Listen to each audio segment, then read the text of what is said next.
to the Warzone Amateur Hour podcast.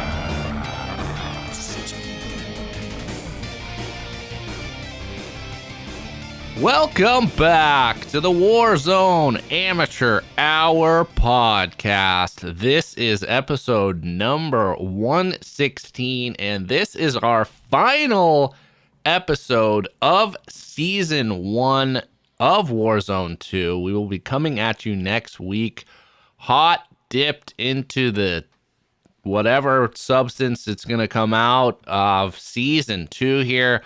I should go back and look at how many episodes we published throughout the course of this first season. It's got to be the longest season in the history of Call of Duty Warzone now, having gone live in November of 2022. We are currently in February of 2023. And an addendum, I did mislabel the year last episode for those who noticed. It is, yes, indeed, 2023. But that said, I will turn to the 10-inch-cowboy and ask you, Cowboy, how was your week in Warzone this week?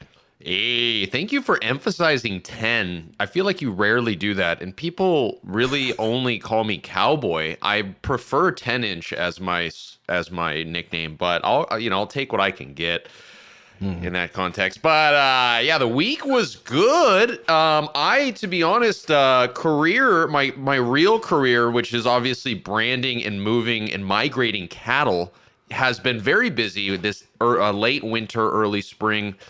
So I've been very busy. I've been off of the interweb online community. I think I played earlier this week, but I was on the ranch out of town, away from the console Wednesday through basically this morning. So I played a little bit on Monday and Tuesday.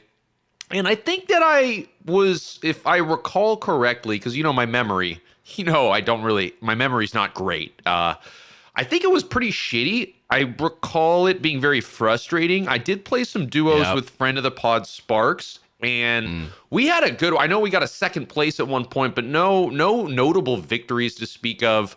It's dark it's dark. What do you want me to say? How was your week in the Warzone?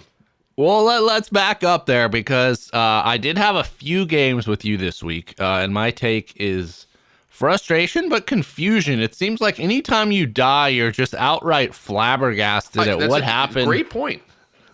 Yeah, okay, well, I can elaborate on that, or did you have more to that? Please do. Well, no, I just heard from Sparks, though, that you guys did, he said, have a ripping game where, you guys were posted up on some dune, north of Tarak Village, and fun. You were just putting on a sniper clinic there, so I was excited to hear about that, but please reflect on either. Let's start with the good, and then we'll go to the bad. But the good was that game, it was an interesting circle pull from the top, so I feel like most circles end towards more center of the map or the bottom part of the map or in the northeastern part of the map, I guess, everywhere but the northwestern part of the map. This was a map that pulled and circled towards Rohan Oil / what's up there in the northwestern part, quarry. The quarry. So it was that was the kind of final end game. So we dropped in Tarak Village at the famous gas station there. We like to drop there every now and then. We dropped there and then worked the northern edge of the map, which is, a Saharan desert style, very dry, sandy region of the map. And we kind of it was fun because the berms of the sand are kind of fun to play with when you're sniping. And especially as you move towards the western part of that northern desert towards the quarry, there's these, you get higher elevation. You're looking down at the quarry, you're looking down at Rohan. And that's kind of where the circle was going. We ended up, the circle pulled us down, but there's these little tiers to it that are really fun because then you can hop down, you're riding the gas's edge, kind of sniping as you move down. We ended up getting in a battle with another snipe team, and I ended up dying first, and then Sparks, I think, went. But it was a really fun game. But then to the second point, which is probably going to be the more downer point of view, I think when it's not going well for me, I'm like to blame I don't like to look in the mirror, and I'll acknowledge that. There's times where I'm I fucking hit that shot when I really probably missed the headshot, but it's just instinctive. I just am yelling. Yeah, I'm just I bared witness. Yeah, so I'm blaming somebody else. It's like a classic Tim the Tatman move, and I'm guilty of it all the time. But basically, lately, and specifically, I'd say in the last 2 to 3 weeks, I don't know. Something is feeling different, and I'm putting shots into people, and they're not registering. And I don't know. There's a couple of things that I'd say there's 2 things it can be. Well, 3 things if we're being really honest. The first thing is that I'm crazy and I'm making excuses up. But I'm trying to be objective here, but it's hard when it's in your mind. I don't think that that's what's happening. I don't think it's my fault. I really do. And I know that I'm hitting some of these snipe shots, like body shot, like not like distant shots. It's like, where's that shot going? It's like, I'm fucking on. Like, how is that not registering any shot, So I don't think it's in my mind. Second thing that it could be is that there is an internet issue, which I have famously had. And I think that there may be some lag or something going on where like maybe it's just the time that it takes or whatever. I'm a scientist, but I'm not that kind of scientist kind of thing where, maybe it's just not the lag is causing that issue. Or the third thing is that, and this is probably the more far-fetched one, but at this point, who fucking knows? The game might be I think we might start trickling in some news reports of the game not, keeping up with it's not like there was that cracked vest issue where it showed you had plates, but you didn't have plates. Maybe it's on the game side that is totally fucking me over because I'm actually hitting these shots, but the game's fucked up and it's not registering them. So I don't know. Wow. It's a tough issue to bring up because everyone that's an amateur in my neck of the woods is going to be like, oh yeah, that happens to me all the time, which makes us look like loser amateurs that are complaining. But I really do feel like something's wrong. The most likely situation probably is that it's my internet. But yeah, that's where I'm at. And that's adding to the frustration and the darkness. Wow. Lot to unpack there. First off, you made a great point that really the circle, I don't know if I've ever had one end in quarry or around quarry. And it kind of speaks to what we talked about last week is like the game is growing so fucking stale. Like the patterns that are out there of variation are only so varied and we're starting to see shit over and over again. So thank God, hopefully season 2 can shake up this goddamn snow globe. But part 2 is, I don't know if there's something going on that's specifically affecting you, the cowboy, and if it's just sniper, like a lot of this stuff is like short range fights, mid range fights. I don't know, but this game, I will say this, you step away from this game or you're not fully locked in or like on the sweat edge, you're going to suffer. And like there's times when I'm just like not feeling this game and I just get shit on and it's not working. Whereas if I'm like, really got to fucking lock in, then it makes a difference. So I don't know if that's having to do with it too, because your playtime is sporadic.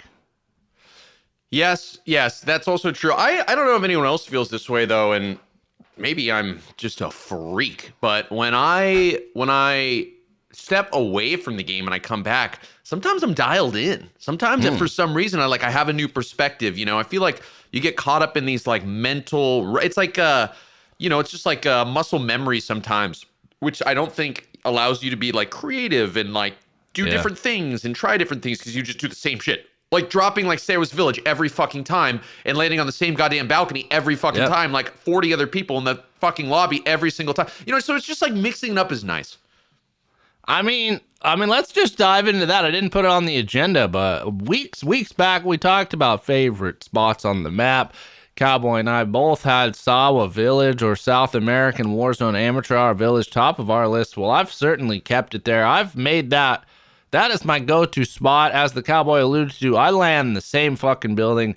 I have a strat, essentially. I land on the tallest building in Sawa Village. Maybe not the tallest. And it sometimes is a black site. Well, pro tip if you're out there, if it's a black site, you can get in through the front balconies. There is always 2 white crates, but regardless, I've developed a bit of a strat, and yes, I like that strat. I've found success with that strat, and when I have other teammates dedicated to that strat, we find success, but with the Cowboy as of late, he has grown weary, tiresome, hateful of this strategy. So it's kind of been tearing our synergy a bit apart. And I liken it back to Rebirth. Like, I would always land for the 90% of the time, fucking headquarters. I'd go in through the same fucking door, going through the same. That's no different to me, but you're just somehow now out on that. Well, yeah. So the difference is that Rebirth, the headquarters area in the beginning was not a fucking like hotspot drop zone.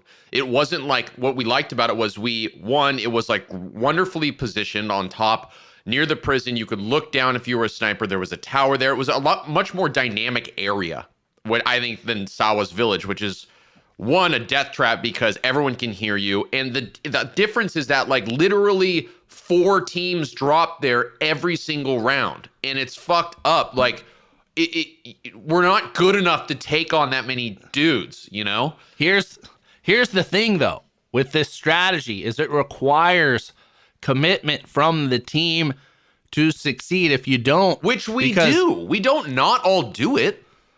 No, okay, but when it's like, talk to Sparks about it. He's seen the light here, and the issue is everybody has to land that roof together. I've seen the light too. I just don't think it's that pretty. I just don't think I think that like it's not a novel idea. Everybody does that. If it's a black site, everybody knows about the balconies. There's so many teams that go and do it. I don't know. And it's like, I just don't think. I also don't love. I don't love crossing Sawa's village into Graveyard and then like having that be the entry point, because if the circle then pulls to Observatory, you're like totally fucked going into the village and then up towards Observatory. Or if you have to push through, what's the bay, Seraph Bay, then that's, I don't know. I'm not that big of a fan of it. Or if you have to go north, you have to cross that river once you get past the Graveyard in that other little town. It's just like, it feels, I just think there's other ways of playing it that I think would be more fun. And I just think that a lot of the secret's out, you know. Headquarters, the secret did start getting out though. Towards the end of Rebirth, there were a lot of people that started dropping in Grandma's, which, wow, I haven't said that building name in a long time, but Grandma's used to get really hot, which was where there was typically usually a buy there on like I guess it would be the southwestern side of the prison tip. Mm-hmm. And then people started dropping there all the time, and it did get sweaty. And so we started mixing it up, I feel like, a little bit. We used to go to like bio, we used to go to chem, we used to, go down to the little other area down there. But I don't know. I think Star Wars has run its course. I think if you start repping it out one after one, even duos especially can be effective. Because again, the thing is with my strategy, the only way it really goes wrong is if we're outnumbered or equally numbered. But it's rare. I still have yet to find where a full team will land that roof the same as us. But either way, for me... Yeah, but still then we die getting off the roof. There's always things that land in that area. For me, I drop Sawa because if I am leaving Sawa in one of 3 ways. 1 is with a fucking loadout and a shit ton of gear. 2 is with a fucking fair amount of kills. And 3 is in a fucking body bag. Either way, baby, that's a win for me. Yeah, it just takes... Yeah, I don't know. I think it just takes so long to get the game going that like I'd rather not like risk it so heavy right off the top. But maybe you're sweatier than me these. I mean, you are. I'm getting fucking sweaty. You are. And we're gonna talk about some things coming here. I got the paddles now locked in. I can't prove it, but my KD is escalating. Had an awesome gulag this week where my guy got killed early. I had to 2v1. I uploaded it on our YouTube, but quite a preamble here. So let's just dive into it. We alluded to it last week. Season 2 is coming. We are on the doorstep here. Date of this publication is February 13th. Season 2 is going live in 2 days on February 15th. So this past week, we got the official roadmap. And we don't like to be negative here on the podcast, but this ain't no fucking rainbow road to me. It was really just like, oh, okay, that's also getting in here. And we did get some, which we'll dive into, I think, off the top, some more information about Ashika Island and how the new Resurgence mode is going to run, because they have made some changes compared to how it was in Warzone 1. But did you have a chance to take a look at any of this roadmap, Cowboy, before we get into this? No, I haven't. I haven't looked at it at all, but I see you pulling it up right now and I'm looking at it. All right. Well, yes, let's get into welcome to Ashika Island. Resurgence gets a new... we went over this on last week's but pod. but we're going to get into the mechanics here. Okay, so, okay, yes, okay, it's okay. as we said last week, they're calling it a compact Japanese theme map, which is roughly 30% larger than previous small maps, which we have to agree are Rebirth and Fortune's Keep. But that said, let's get into it. They're going to be available right off the bat here in solos, duos, trios, and quads. They allow for multiple respawns as long as one squad member is still standing.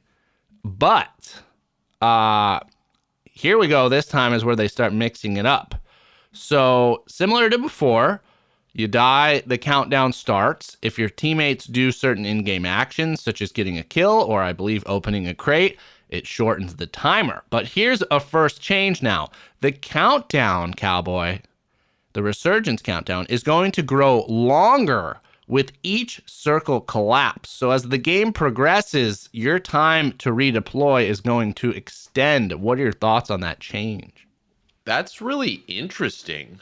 Yeah, I don't know. What do you think? I don't know how to feel about that. It's been so long since I've played this mechanic. I'm trying to put my mind back in that mode, you know? I think I'm going to be one of two minds. If I'm doing good and having a good round, I'm going to like this shit. But if I'm getting my ass kicked, I'm like, God, why is it taking so long? Why did they make this change? Yeah. So like classic, you're going to feel like you normally do. Yeah. So in theory, I think I like it. Because I do think that was one thing that was kind of lame. Late in Rebirth games is like you'd have, let's say, a 4v2 or something, or let's say 4v4, and then you'd killed like 3 of their guys, but the one little ratty guy could still run around, and then like it would only take him, 15, 20 seconds till he'd get his whole team back. I like the fact that, I guess, Rebirth's going to be disabled or whatever, but there were times, I think it makes sense that the longer it goes, kind of that distance needs to lengthen. So can you explain, I guess, the difference? Because there was a similar mechanic on Rebirth where, like, if your teammate killed somebody, it would like bring your count down. So what is that? That's not what it's affecting it. What was the timer? It was like 20 seconds, 30 seconds, like 25 or 30, I think. Okay, so whatever that number was, that starting number never changed. It didn't matter if you died right off the rip or 2 seconds before Rebirth was ending on that round. You had to wait the same amount of time. Whereas this now, once it's second circle, that timer goes, let's say, 35 to 40 seconds. The third circle, 40 to 45 seconds, you got to wait. So as the game goes on, the redeploy timer is growing longer. Gotcha, yeah. So it's okay, that makes sense. I get that. Okay. I'm just curious what the variability in the times is going to be, Yeah, so we'll see, and how it's affected, how long is it going to be, how much time it takes off for a kill versus a crate, whatever that is. But additional change on the old Rebirth, which is one of our best videos on our YouTube channel, which we're going to talk a little bit more about YouTube as we go on. And if you're not on our fucking YouTube channel subscribed, well, God damn it, do it. But that said, is y'all from Rebirth days noticed when you would get an elimination in Resurgence, the enemy's teammates would ping. They'd give you, I think it was a single UAV ping on the radar. Well, the way it's going to work now is every operator drops a dog tag upon their death. And when you pick it up, let's say an enemy dog tag, that will give you a small cash reward, and that will give the single UAVP of the enemies. Ooh. So you can't just snipe a motherfucker and then instantly see his buddies are in your building or whatever it is. You got to go get that little dog tag, or you can collect your own tags, your teammates' tags. So it's kind of like interrogation in a way. You just got to grab their tags, and it's after death. But actually here, so it marks both enemies and nearby supply boxes. So you kind of get a little one of those supply crate UAV beeps too. That's interesting. I already like this game mode more than the regular. I'm really looking forward to this. All right. Well, that's really it, though, for the new details. We'll have to get our feet on the ground in Ashika Island, or Rebirth Island, as Cowboy will continue calling it. But in addition to that, we've talked about really what's coming for Warzone Battle Royale. There's not a ton else to go over. Otherwise, they did say there's going to be a new contract coming which is called Search and Seizure. And it's not going live right away. They said it's going to be in season. And so what happens is you get this contract. I think this was in Warzone at one, and you have to reclaim a stolen vehicle, either they said an SUV or a patrol boat, from Shadow Company forces somewhere on the island. After you accept the contract, the vehicle's approximate location is revealed on the minimap as the marker in the overworld. Operators must neutralize Shadow Company, so AI, guarding the vehicle, pick up the key dropped by one of the soldiers, then get the vehicle safely to its designated drop-off point. I guess it sounds like this is purely for Ashika Island, a new contract coming. What are your thoughts? I guess this is cool. I never really was like a fan of like vehicle work though, you know, like it always seemed like it was a death trap. You know what I mean? Like you get the vehicle there, and I know you're gonna hate this because you hate being fucking in vehicles and letting people know where you are. I've actually come around to that, and that was actually one thing I was going to mention about the Sawa strat is actually leaving Sawa Village, and most of the time I'm in a vehicle, because you alluded to, there's a lot of open space, but that's kind of the case anywhere landing on the perimeter of Al Mazrah. But that said, my thoughts on this are so many of the decisions in Warzone 2 just don't make a ton of sense to me. Like, this from the description sounds like easily the most involved, like, lengthy, heaviest lift, let's say, contract, and it involves vehicles and AI.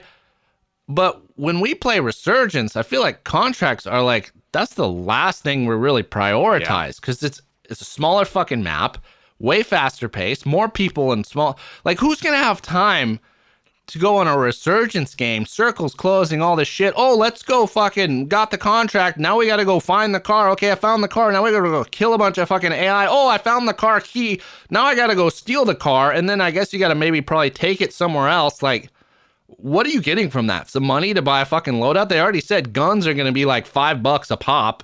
Loadouts are going to be dropping from the sky left and right, shooting out of my ass. So I just don't like, cool. This sounds cool.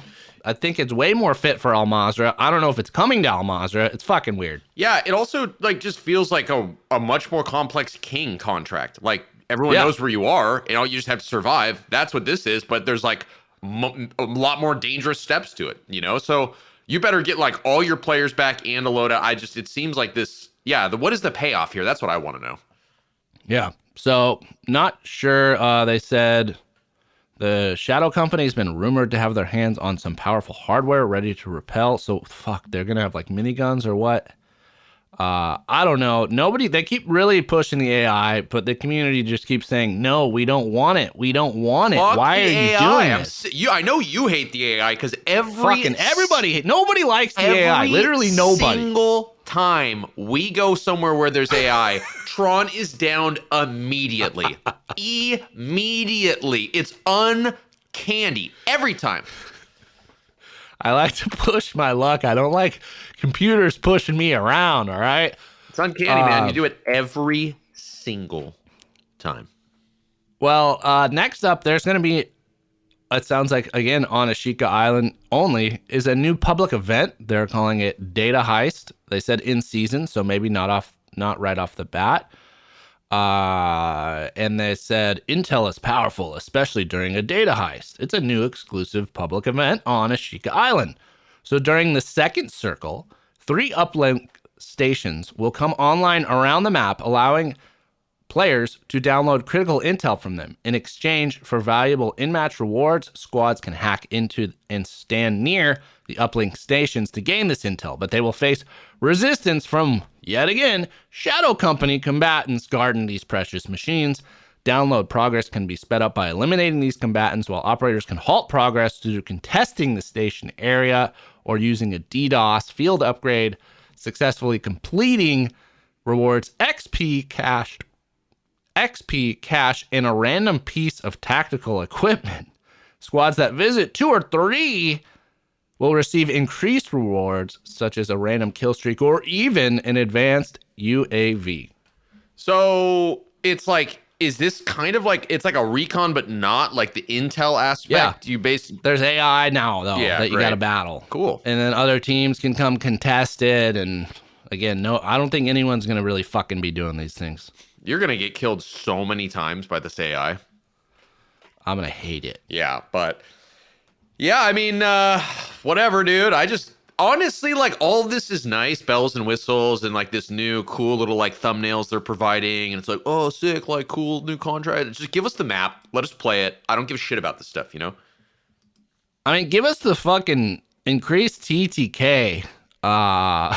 What was really, the game mode that had the increased Iron Trials? Give us Iron Trials. Iron Trials, yeah, Jesus. I guess that was all in vain. It was just like a sick experiment to get our hopes up. Yeah. It was a huge success and, you know, loved by the community, but let's fuck that. That was all not important. Doesn't matter. What they really want is AI and more contracts involving AI, clearly, because that's what we've been given here. Yeah, I don't want this. But one thing we alluded to last week, which I'm not sure if it had been confirmed or not, but I can confirm now, they're calling them redeploy drones, not redeploy balloons. They are coming in season 2. However, unfortunately for us, Cowboy, they're only coming to Ashika Island, and they do operate a little bit different, so I will share the details, and then I want to hear your thoughts. So they're calling them redeploy drones. The high-tech successor to redeploy balloons you first used on Caldera are the high-risk, high-reward way to reposition around Ashika Island. So to use it, you simply hook a cable up to the drone. After ascending, it's hovering in the sky. They'll be launched into the direction they're facing. Same way it worked before, blah, blah, blah, blah, blah. While ascending, though, operators can rotate around the cable to get the best position. And they can hip-fire weapons and detach at any point. So that's kind of cool. Additionally, these new drones have a few differences compared to the old redeploy balloons. Notably, they can relocate to a safe area after a short period if they are within the circle collapse. Only a certain number of drones will reposition with each circle collapse, with all drones going out of commission after several circle collapses have occurred. On the downside, their high-tech nature makes them easy targets for lock-on missiles, and they are too expensive for an operator to replace. Instead, new drones will fly in after a short time if there's an available safe location. So long story short, it sounds like they will move to stay in circle as opposed to just being covered up and gone. And instead of having to buy one or shoot one down, you can destroy it, but then you got to wait to get one back. You can't just purchase it instantly, have it come back. Thoughts on this? And also, it sounds like our rocket launchers can lock onto these things, which is really cool. Because if you see somebody going up, switch it over to the Strela, but boom, you know? But nobody's running the fucking Strela. Yeah, but maybe they will. And it doesn't lock on. Maybe I will now. I don't know. And I mean, it sounds like they got rid of the backpacks, so the 3 weapon thing's out the window. I don't know who's going to be sacrificing their Fennec or whatever short-range meta is for a rocket launcher. Again, though, they love touting these theories in their mind of how people are going to use shit. We'll see how it comes to play. Yeah. I mean, I think it's hard to make an informed guesstimation on the redeploy balloons when I don't know the map, you know? It would be one thing to talk about this on Al Mazrah, but this is, I don't fucking know. We'll see how these go.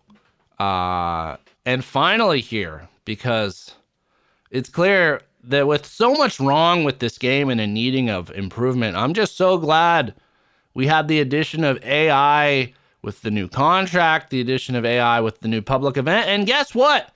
They're introducing a brand new type of AI. They're calling him a rusher. He'll be coming in season, resurgence modes only.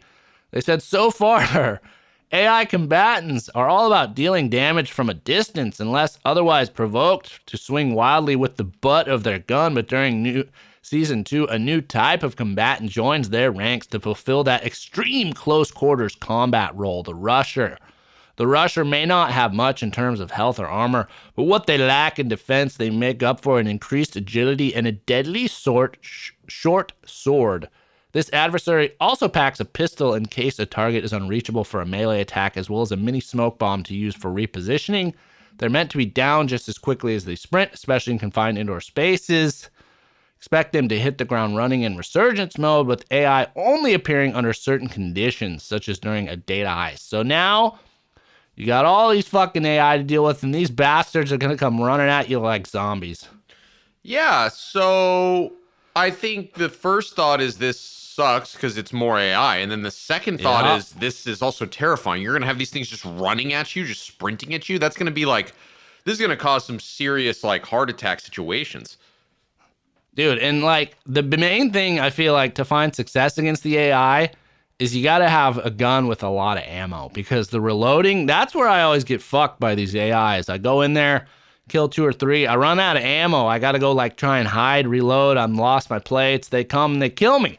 Well, now it's like you're going to be burning through these guys, and then all of a sudden you got a motherfucker sprinting at you. A lot of controllers and screens are going to be broken from this, I got to feel. Yeah, I agree. It's going to be a shit show. So that's, as I said at the top, really it. Other than some new weapons. Oh, wait, actually, here we go. Some actual shit for all Mazra. Let's talk about it here. They're making some changes to the map. They're calling them point POI updates. First up is north of Syed City. It looks like around the caves area. There's a downed aircraft. It is essentially an old Modern Warfare map now they're recreating. I forget the name of it. I think it was called Afghan or something like that. So there'll be now a downed plane there, which doesn't seem that much more interesting than it was, but sure. And they said elsewhere, enemy reinforcements have redacted, resulting in subterranean redacted between multiple points of interest in the north. Also, we are confirming reports of redacted being recommissioned and ready for passengers on the main redacted in the region. But these, normally the redacteds are a fucking nightmare, but these have already been solved. So the first one they're alluding to is there's going to be a new cave system underground where you can go about through various parts of the map, pop out, pop in. So that's going to be happening.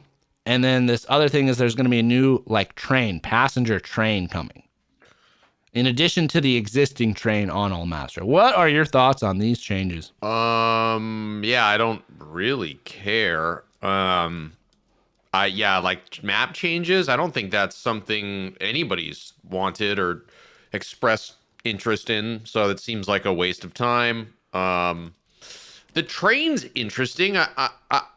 I guess that's probably the most interesting thing. If there's another passenger train, I'm curious where it's going to go. You know, I think the current one just circles the map.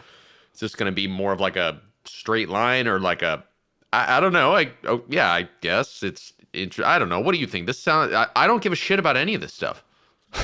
It doesn't sound that much more interesting. So diving into it, Charlie Intel did a full kind of deep dive. So yes, it was called the Afghan plane. They're calling it. It was the map.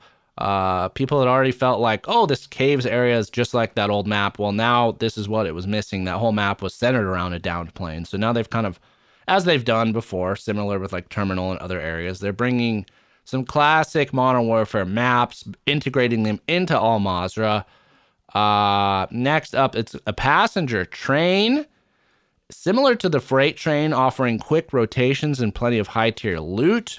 But instead of the wide open nature of the freight train, you'll have to move through different cars. So like, kind of like, you know, old fucking Red Dead Redemption action here. There's like a sleeper car, a bar car, a passenger car. So it seems like there'll be fully concealed train cars you move through, as opposed to like the open commercial train there. And then, as I said, an underground cave network that connects major POIs such as Rohan Oil and Tarak Village. There will be 5 entrances to these caves with drop downs and typical cave entrances. There will also be loot to find inside. So that's a little more clarity there.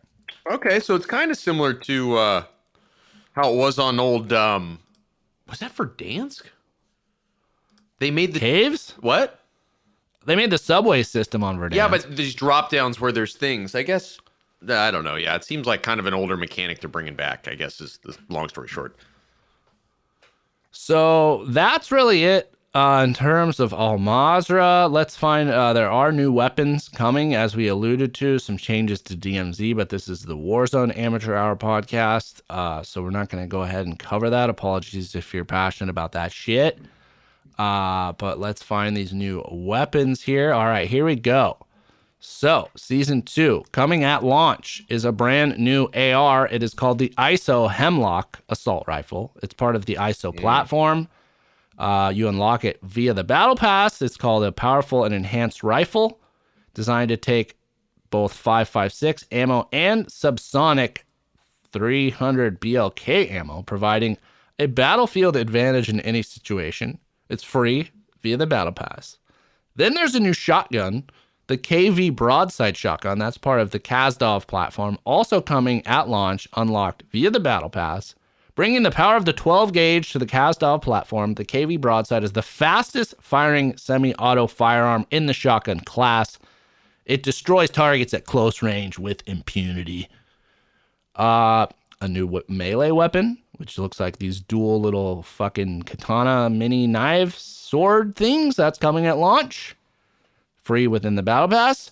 And then a fan favorite that has been sorely missing from Warzone, in my opinion, will be returning. That is the crossbow.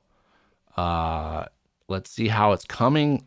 How to unlock. You have to complete all 7 Path of the Ronin public event challenges or purchase it via a store bundle. So this one you're going to have to work for if you want it.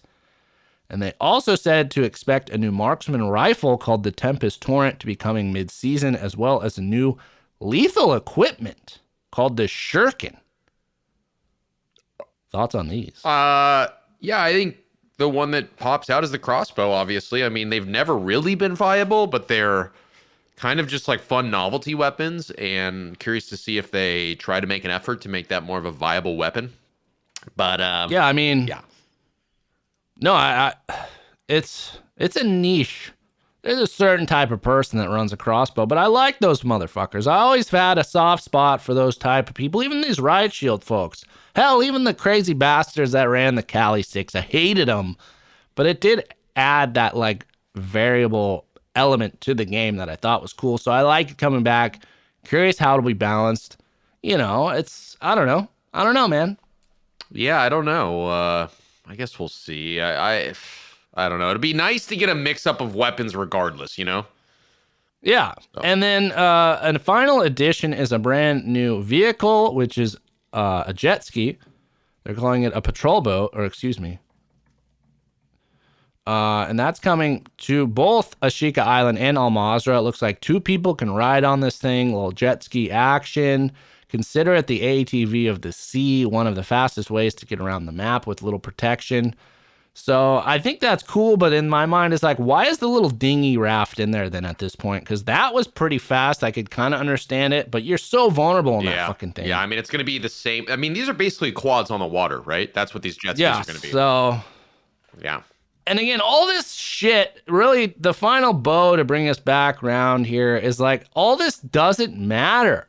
If the TTK is not addressed, which we're still waiting on that, we're going to get the official blog post detailing all these weapons tuning updates. We got to imagine probably tomorrow, day after the day to publish on this. Because to me, I got to say, listeners, and I try not to get negative or like doom and gloom, but really this was the first week I've had in a long time on Warzone where I just had the time to play, and I simply didn't play. Wow. Do you want to talk about it more? I mean, the sweat level is so elevated right now. I do believe this game is quote unquote dying. I think the player base is dwindled to an alarming rate because the quality of guys I'm going against, it's not just this SBMM thing. This is like something's going on. It's a punishing, that's the word I'm trying to get. It's a punishing experience. And yeah, we get the wins. Like some games are, it's working, it's fun. Maybe like the sniping game we talked about. But otherwise, it's like this weird, like the emotions kind of falling out. Everyone's running the same guns. You're doing the same shit. You have zero room for error. You fucking stand on a roof of a building and the wrong guy's looking at you. You're dead within milliseconds. So I just think fundamentally the game needs to change, and we don't know if that's going to happen. So it's a little frightening. Yeah. Yeah. It's a vulnerable time to suck, you know? Yeah. So that brings us to another big reveal this week, which had been kind of alluded to. And as you know, for those of you who have followed us for some time now, we are always keeping tabs on what's going on in the world of Call of Duty at large.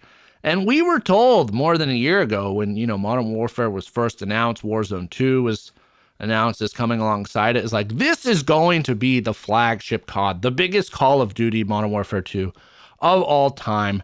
And to prove it, it's going to be the standalone game for 2 years. Call of Duty previously had released a new game every single fucking year. Well, this one they're so confident in, it's going to carry us for 2 years. It's going to be a huge launch, which all of that shit has unfortunately soured. The launch was botched. There's all these fucking bugs. We've had to wait this goddamn long for Season 2. We've heard rumors the player base is dwindling. I've talked anecdotally about it in the game. Well, I think we can fucking guarantee that, because this week, Activision confirmed that actually, hold up, we are going to go ahead and bring y'all a new Call of Duty game in 2023. It's going to cost you $70. It's going to basically be a DLC for Modern Warfare 2. That they're saying is going to have original Modern Warfare 2 and Modern Warfare 3 remastered maps with a new campaign. And it's going to be fucking made by Treyarch. Oh, wait, excuse me. And it's going to be led by Sledgehammer Games, who made Vanguard. So what are your thoughts on this, Cowboy?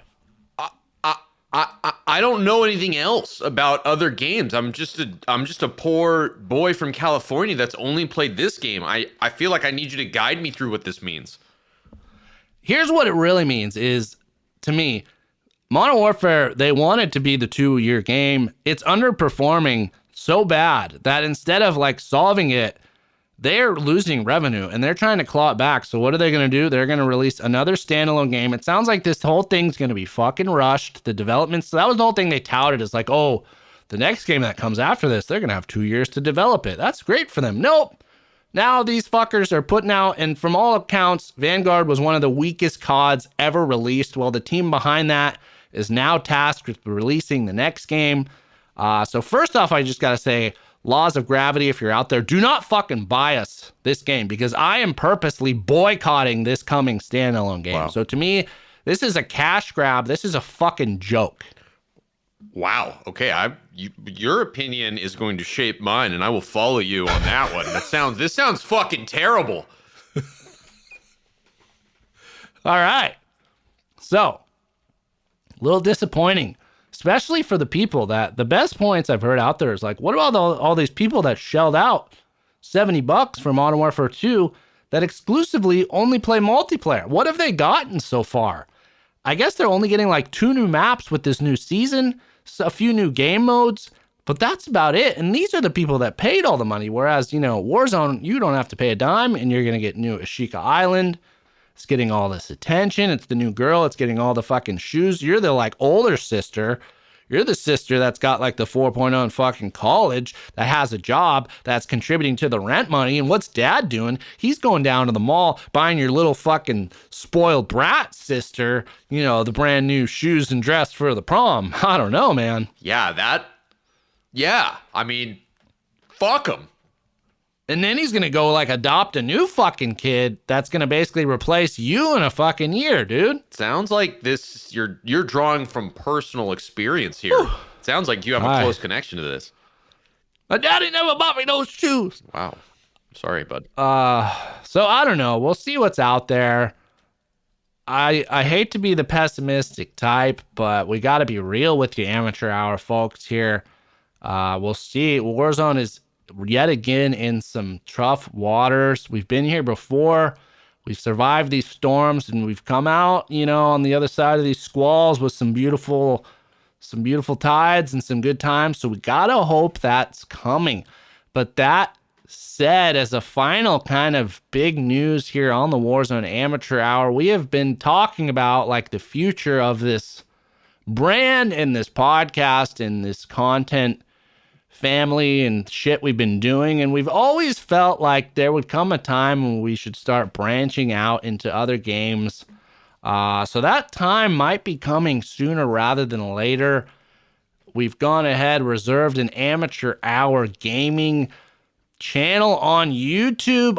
Currently, it'll be probably more kind of Tron-focused content to start, as the Cowboys alluded to, getting a bit busy. But we're curious to hear from you. A, what are your thoughts on the potential for us going that route?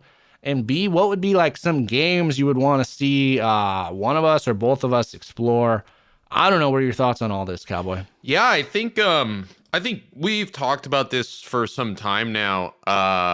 That our genius and our larger than life personalities we can't just be confined by one game. And I think that like everybody would agree with that. So I think we've definitely kind of considered playing other games, and it's like, you don't want to, cheat on your significant other, but like when your significant other just totally sucks, you got to step out, So that's where we're at.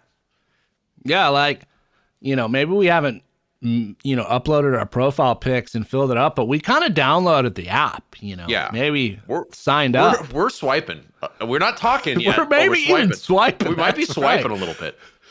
But that said, I think really the focus, I feel like in my mind, is on story-driven, content. I personally am leaning towards like a sports game type of thing. I'm very big on like stories, taking something, building it from scratch, going through the highs and lows, or playing through single player games. Or, we've talked about the PGA game, I think we've alluded to. Maybe we get on the fucking links, duel it out there a little bit. I don't know. The possibilities are endless. There's so many great games coming out outside of Call of Duty, outside of the first person shooter space, that I feel like we should explore it. But I don't know. And again, that could likely mean this podcast maybe stops going every once a week. I don't know. I don't want to start getting too existentially crazy, but that's where we are at, ladies and gentlemen. Yep. But this could be a great change. Could be great. You never know. Let's see. So we will have to hold our bated breaths, or whatever the phrase is, for season 2. Who knows? Maybe season 2 comes out, blows us out of the water, and they rope us right back in. But either way, we love y'all. We love creating content for y'all, interacting with y'all. So we don't want that to stop if Warzone's just going to suck. Yeah, that's true. That is true. But that is going to do it for us this week on the Warzone Amateur Hour podcast. Only 48 hours to go until season 2 drops. Please, please, please be good.